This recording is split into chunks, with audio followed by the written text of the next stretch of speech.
Welcome back to Living the American Dream, a year abroad. After talking about my school life in the last episode, I now want to talk about my general life in the US, from celebrations to food, different trips and other unique experiences. I'll share what it was like living and adapting to life in the US, so let's not wait any longer and get started.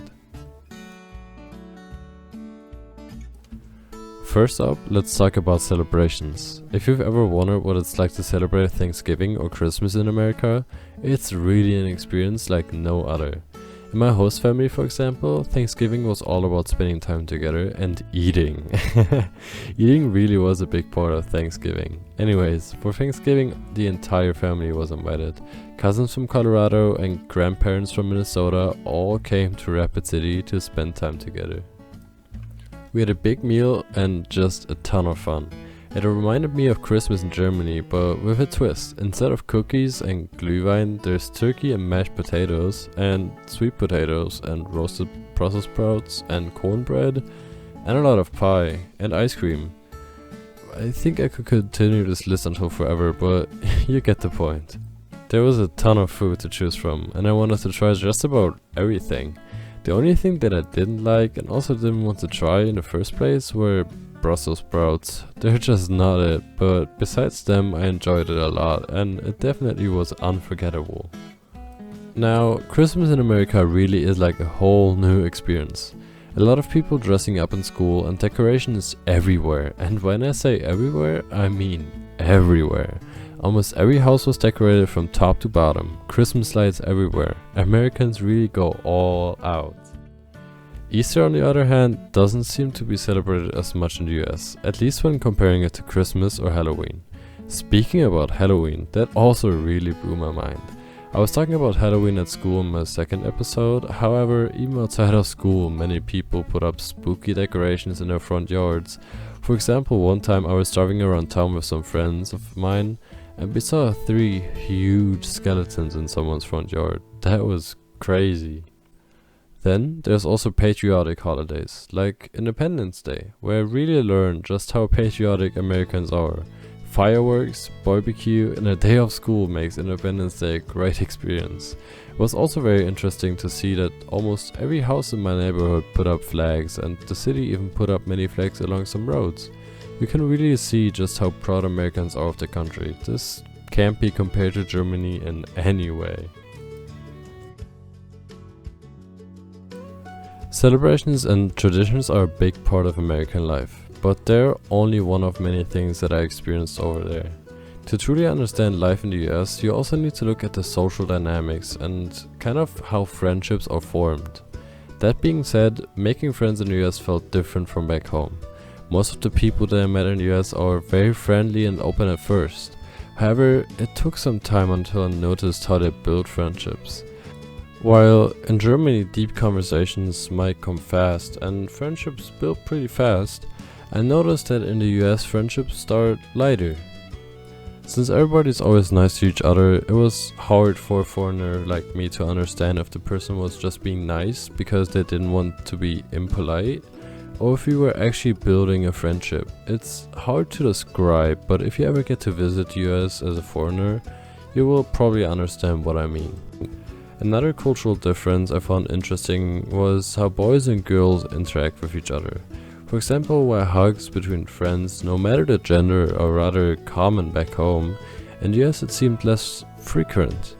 I wasn't too surprised by that fact, since I got warned before going there because another exchange student actually got into a fight with somebody's boyfriend because he hugged her. So yeah, that still was kind of interesting to me, but eventually I found out why it is like this. The key word is religion. I had the impression that religion, especially in the Midwest, played a huge role. Many of my friends were active in their church communities, which also shaped their social lives and values. This also led to many parents being super strict about boy and girl friendships and relationships. Personally, I liked it a lot that teenagers were so connected to God, but as a German who is used to going out and party every now and then, this was a big change that I just couldn't prepare for. Now, let's talk about some cultural differences. Living in South Dakota, I'd sometimes hear German words or phrases pop up. Even though it wasn't very often, it still reminds me of the area's German heritage. In fact, a lot of my friends' grandparents or great-grandparents were from Germany. An example that I heard the most was Gesundheit, which means bless you in German.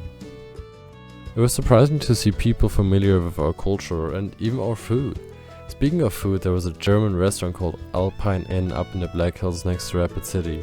After visiting it for the first time with the German club at our school, it became one of my favorite places to eat. It felt like a little piece of home every time I went there. However, there were also some moments of cultural misunderstanding. A good example of this is me accidentally using the German slang word Digger. Just for clarification, Digger is a word that means something like bro in Germany. Especially in 2023, teenagers use this word a lot. So it doesn't have anything to do with the N-word at all, but sadly whenever I accidentally said it or somebody overheard me saying it when I was calling with some of my German friends, it led to some either funny or really serious conversations. Okay, now let's move on to my favorite topic, food. While doing my exchange, I had to go through all kinds of culinary adventures and get used to all kinds of different foods. Let me start with Mexican cuisine, a true revelation for me. Before going to the US, I had never tried any Mexican food. The first time I was introduced to it was when my host mom made something at home, and I was very cautious of it at first. However, I instantly loved it as soon as I took my first bite. This journey continued with me trying Taco Bell and Taco John's and creating a routine of going there at least once a month with a lot of my friends. I also tried a ton of fast food chains that I only knew from social media, like Chick-fil-A, In-N-Out Burger, Chipotle, Jimmy John's, Arby's, Popeyes, and many more. And I have to say, I pretty much liked all of them. Yes, fast food isn't good for you and you shouldn't eat it a lot, I know, but during my time there I still wanted to make sure to eat at as many fast food places that don't exist in Germany as possible. Oh, and by the way, yes, McDonald's is different in the US. For example, the cups are way bigger than in Germany and other countries. I don't want to start a debate, but I personally think that all fast food chains in the US are better than the ones in Germany. Anyways, if we're already talking about food, I would also like to tell you about an experience that I will probably never forget. One time when we visited our lake house up in Minnesota, we were at a restaurant, I forgot the name, and my host grandma ordered escargot. For those of you who don't know what that is, it's French and basically they're small snails that are often served as an appetizer. So everybody ate one and then they were like, aren't you going to try one? And I was like, me? I never tried it before and honestly thought it was going to be a horrible experience. And eventually I was right.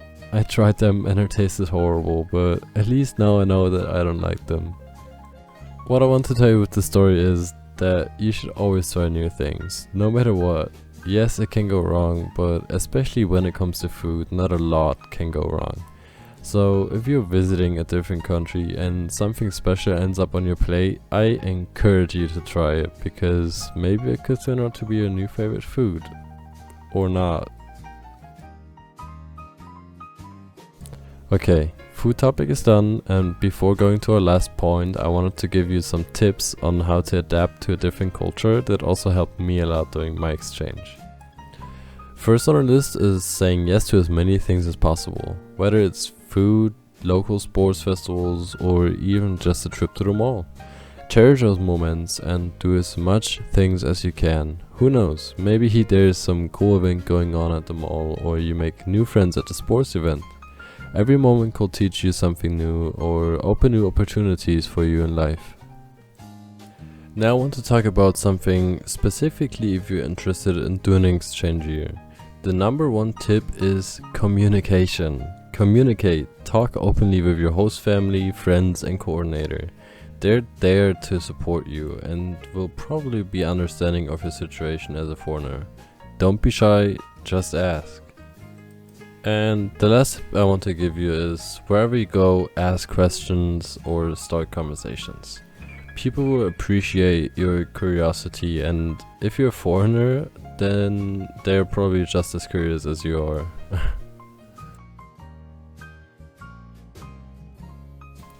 Okay, so before we wrap it up, I want to share some special moments and trips that I had made with you.